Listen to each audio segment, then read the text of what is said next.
आप सबका मैं हार्दिक अभिनंदन करता हूँ और दिल की गहराइयों से आपको आभार व्यक्त करता हूँ। मैं थोड़ी देरी से आया हूँ यहाँ, इसीलिए आप सबसे माफी चाहता हूँ। चुनाव प्रचार के बहुत कम दिन बचे हैं, मैं देरी से आया हूँ, जल्दी चला जाऊंगा। इस गुस्ताखी के लिए आप सबसे माफी मांगते हुए मैं धन्यवाद करना चाहता हूं मंच पर उपस्थित परम आदरणीय बाबा श्याम गिरी महाराज के इस मठ के महंत जी को, मंच पर उपस्थित कांग्रेस पार्टी के कांग्रेस वर्किंग कमेटी के मेंबर, जनरल सेक्रेटरी इंचार्ज, पूर्व मंत्री हमारे बड़े भाई आदरणीय सचिन पायलट जी को, मंच पर उपस्थित 2400 गांव के जो प्रमुख लोग हैं, जो आसीन हैं, मैं सम्मानित बुजुर्गों को, सभी प्रधानों को नमस्कार करता हूं, आपको नमन करता हूं। कांग्रेस पार्टी और आम आदमी पार्टी के, मैं थोड़ी देर पहले देख रहा था कि हमारे पूर्व विधायक थे यहाँ पे, मतीन चौधरी साहब। बैठिए। सभी बुजुर्ग जो यहाँ पर सम्मानित मंच पर उपस्थित हैं, मैं इकट्ठे आप सबको प्रणाम।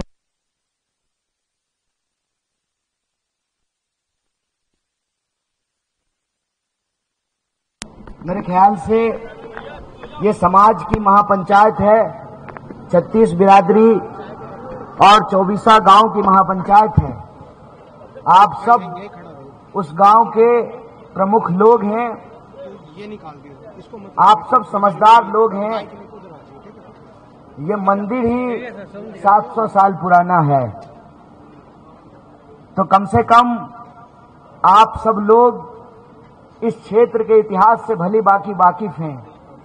मैं कुछ ज्यादा कहने के लिए नहीं आया हूं, बस 2-3 दिल की बात आपसे साझा करना चाहता हूं। पहली बात तो ये कि आपके बीच हम इंडिया अलायंस की ओर से कांग्रेस पार्टी के प्रत्याशी हैं, लोकसभा का चुनाव लड़ रहे हैं। ये एक राजनीतिक बात है। इससे इतर मैं आपसे एक सांस्कृतिक, सामाजिक और भावनात्मक बात कहना चाहता हूं। मैं आप लोगों से ये साझा करना चाहता हूं कि हमारे देश की संस्कृति, इसका इतिहास 2014 से शुरू नहीं होता है। अभी हमने कहा कि यह मंदिर ही 700 साल पुराना है और यहां रहने वाले जो तमाम गांव के लोग हैं, जो 24 गांव हैं, उनकी कितनी पीढ़ियां जो है इस इलाके में रह रही है। और हमने दिल्ली के इतिहास को बनते, बिगड़ते और बदलते देखा है। जैसे यमुना जी की धारा बदलते रहती है। पुरानी तस्वीरें जब आप देखते होंगे या बुजुर्गों से आपने सुना होगा कि लाल किले की दीवार के ठीक बगल से यमुना जी गुजरती थी और बहुत सारे जो गांव हैं, जैसे वो गामरी गांव जो है, जहां आज यमुना जी बहती हैं, वो उसके बीच में हुआ करता था। कहते हैं एक बार बड़ा जोरदार बाढ़ आई और उस बाढ़ के बाद इंदिरा जी की सरकार थी और इंदिरा जी की सरकार ने ये बांध बनवाई, जिसको आजकल पुस्ता कहते हैं। ठीक कह रहा हूं अनिल जी ने? तो आपने इस इलाके को बनते, बिगड़ते, बदलते हुए देखा है। मैं तो इस इलाके से 2009 से वाकिफ हुआ, जब बिहार से चल करके दिल्ली आया यूपीएससी करने के लिए। तो उत्तर पूर्वी दिल्ली में पड़ने वाला तिमारपुर विधानसभा क्षेत्र, जहां पर मुखर्जी नगर एक वार्ड है, जहां पर बत्रा सिनेमा है, उस बत्रा सिनेमा के नाले के उस तरफ नेहरू विहार एक झुग्गी झोपड़ी है, जेजे कॉलोनी है। मैं वहां रहा करता था, यूपीएससी की तैयारी के लिए आया था। जिंदगी की यात्रा और हालात ने उस नेहरू विहार से निकाल करके जवाहरलाल नेहरू यूनिवर्सिटी पहुंचा दिया। और यह जो संयोग है, उस संयोग की ही बदौलत आज मैं आपके बीच प्रत्याशी बनकर के खड़ा हूं। तो आज जब मैं आपके बीच प्रत्याशी बनकर के खड़ा हूं, तो मैं आप सबसे ये कहना चाहता हूं, इस वक्त इंडिया अलायंस की लड़ाई किसी एक व्यक्ति को एमपी बनाने, किसी पार्टी या अलायंस की सरकार बनाने या किसी व्यक्ति को प्रधानमंत्री बनाने की लड़ाई नहीं है। हम जो देश में स्थितियां पैदा की गई हैं, उसकी बदौलत यह महसूस कर रहे हैं, यह समझ रहे हैं कि देश की संस्कृति और इतिहास को तोड़ा मरोड़ा जा रहा है। जो समाज सदियों से एकजुट होकर के रहा है, मिलजुल करके रहा है। और मैं आपको बता दूं, यहां बहुत सारे लोग जो बैठे हुए हैं, जब गुजरों की महापंचायत होती है तो उसमें जो है मतीन चौधरी भी आते हैं और अनिल चौधरी भी आते हैं। भले उनका धर्म अलग अलग है, लेकिन दोनों गुजर हैं और गुजर की महापंचायत में दोनों शामिल होते हैं। ये जो इतिहास है, इस इतिहास को आज तोड़ा मरोड़ा जा रहा है। ये तोड़ा मरोड़ा इसलिए जा रहा है कि ये सबसे खतरनाक खेल है। इस खेल में जब समाज फंसता है तो समाज के ऊपर गुलामी थोपी जाती है। मैं आपको याद दिलाना चाहता हूं, इसी तरह की गुलामी हमारे ऊपर थोपी गई जब इस देश में अंग्रेज व्यापारी बनकर के आए थे और बोले थे जहांगीर की दरबार में जाकर के कि हम तो साहब व्यापार करने आए हैं। व्यापार करते करते पूरा देश बेच डाला, ईस्ट इंडिया कंपनी की गुलाम बना दी देश को और ब्रिटिश क्राउन का गुलाम बना दिया भारत को। उस गुलामी के खिलाफ आजादी के आंदोलन में मिलकर के लोग फिर से लड़े। मौलाना अबुल कलाम आजाद भी लड़े, महात्मा गांधी भी लड़े, सुभाष चंद्र बोस भी लड़े, चंद्रशेखर आजाद भी लड़े, शहीद आजम भगत सिंह भी लड़े और तमाम लोगों ने मिलकर के हमको आजादी दिलाई। हमने आपका नमक खाया है, आपके टैक्स के पैसे से हमने पढ़ाई करी है, हमने डॉक्टरेट की उपाधि ली है, हमने पीएचडी करी है।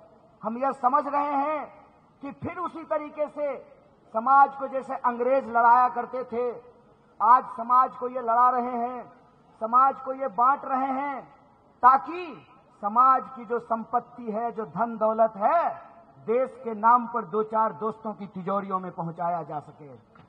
मेरा एक सीधा सवाल है, आजकल घूम घूम करके भाजपा के नेता हमारे खिलाफ झूठ बोला करते थे। जब इनकी झूठ में उत्तर पूर्वी दिल्ली की जनता नहीं आई, इनकी झूठ पर जब लोगों ने भरोसा नहीं किया, लोगों ने कहा कि कन्हैया को गाली देना बंद करो, ये बताओ कि नाली क्यों नहीं बन रहा है। जब यह सवाल पूछा जाने लगा तो उन्होंने दूसरा तरीका अपनाया। विपक्ष का गला दबाने के लिए, विपक्ष को समाप्त करने के लिए इन्होंने 3 तरीके अपनाए हैं। पहला तरीका कि ये लोगों को बदनाम करते हैं, झूठ बोलते हैं। दूसरा तरीका, ये लोगों को डराने का प्रयास करते हैं। और तीसरा तरीका, अदानी जी के पैसे से लोगों का ईमान खरीदने की कोशिश करते हैं। पहला तरीका इन्होंने अपनाया, व्हाट्सएप पे झूठा मैसेज चलाया, कहते हैं हम देश के खिलाफ हैं। वाह रे बबुआ, नया नया सरकार बनाए, दो टर्म सरकार क्या बनाए कि हमसे हमारा इतिहास पूछने लगे हो। तो कान खोल करके सुन लो, हमारी रगों में स्वतंत्रता सेनानी का खून बहता है। जैसे हमारे पुरखों ने स्वतंत्रता सेनानी बनकर के इस देश को आजादी दिलाई, वैसे ही हम संविधान सेनानी बन के इस देश के संविधान की रक्षा करेंगे। और हमने गलती की, ले चलो, जो बाबा श्यामगिरी मंदिर से ये पुस्ता रोड का 4 लेन बनाने का वादा किए थे ना, 4 लेन तो बनाए नहीं, उसी रोड पे जाकर के खड़ा करके मुझे फांसी दे दो अगर हमने गलती की थी। है हिम्मत? करोगे? है कोई सबूत? आपको लगता है कि अगर हमने कोई गलती करी होती, बिना सबूत के तो लोगों को ये जेल में बंद करके रखते हैं, चुने हुए मुख्यमंत्री को जेल में बंद करके रखते हैं। हमने अगर कोई गलती करी होती कि जैसा का पप्पा हमको छोड़ दिया रहता, है हिम्मत? तुमको हिम्मत नहीं है और तुम्हारा खेल हम समझते हैं, तुम्हारा खेल हम समझते हैं, इसीलिए तुमको डर लगता है। तुम अपने डर को हमारे ऊपर थोपना बंद करो, क्योंकि हमारी रगों में गंगा के किनारे पैदा होने वाले लोगों का खून बहता है। तुम कितनी भी कोशिश कर लो, हम तुमसे घबराने और डरने वाले नहीं हैं। और हमलावर भेजते हो, रे भाई, हमला से अगर डर जाते ना तो अपना घर छोड़ करके, गंगा का किनारा छोड़ करके यमुना किनारा नहीं आए होते। और नाम मेरा कन्हैया है, किताब में हमने पढ़ा है, यह कदम का पेड़ अगर माँ होता यमुना तीरे, मैं भी उस पर बैठ कन्हैया बनता धीरे धीरे। तुम्हारे डर से, तुम्हारी घबराहट से हम घबराने वाले नहीं हैं, और तुम्हारा डर हम समझते हैं। डर ऐसा कि यमुना के उस किनारे 10 साल से प्रधानमंत्री रहते हैं, 10 साल से रहते हैं ना। यमुना के इस किनारे आने में उनको 10 साल लगा है। अभी तो हम एमपी हुए भी नहीं हैं, अभी तो बस कैंडिडेट हुए हैं कि प्रधानमंत्री 10 साल में पहली बार यमुना के उस किनारे से इस किनारे आ गए हैं। आपका आशीर्वाद रहा तो सिर्फ प्रधानमंत्री नहीं, पूरी सरकार को